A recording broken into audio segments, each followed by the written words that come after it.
Hajiwezi.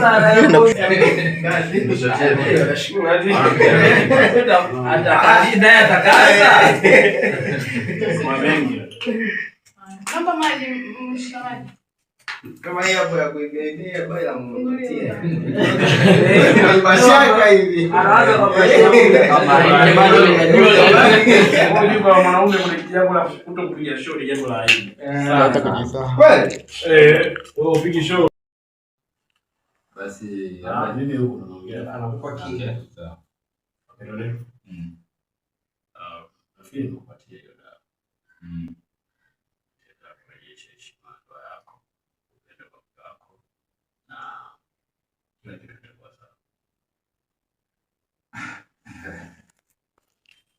Labda niseme kitu.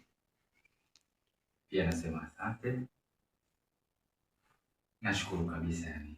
Wewe kwangu ni zaidi ya rafiki, zaidi ya ndugu. Kwa hivyo tunavyoishi mimi na wewe kiukweli. Nasema asante. Na hili jambo nipe siku 3 tu.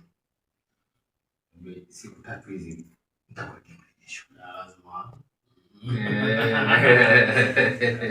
Lakini labda niwape elimu kidogo pamoja na ndugu yangu hapo. Hivi vitu huwa tunapuuzia sana kufuatilia. Hiyo mitandao ya kijamii inatusaidia kufuatilia miti shamba hii. Na kuna kitabu moja cha kibiolojia nikisoma kanielekeza vizuri sana. Kwa hiyo tunatakiwa kufuatilia na tunatakiwa kuichemshe. Sawa, ule usitokee. Sawa, chungu uwepo kabisa. Itakusaidia. Mimi niseme shukrani kwa sababu bana bora nyie mnapata muda wa kusoma hivyo vitabu. Ila sisi wengine bwana kutokana na changamoto zetu za hizi kazi tunajikipu busy sana. Kwa hiyo nyie tuseme ambao mnasoma sana vitabu pia mnajua kutupa sisi hivi.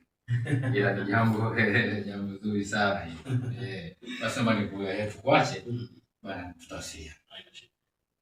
Kijana. Be strong Mr. Bayer. Sawa, inashikanisha. Asante sana. Zawa vyuma. Kijana, vyuma vina mwalimu. Mzee sasa. Baki salama.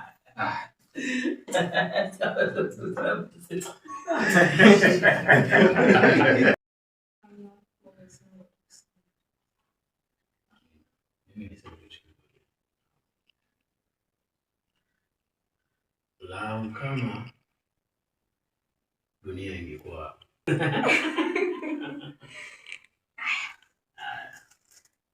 huyo aliyekutajia huyo kipipa, yeye anapenda kula.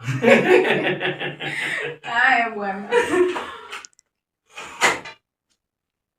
Agnes. Genius.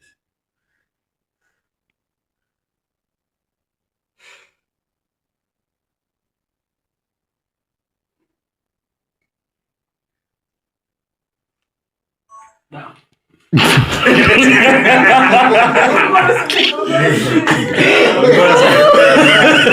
Ada wasmilikat.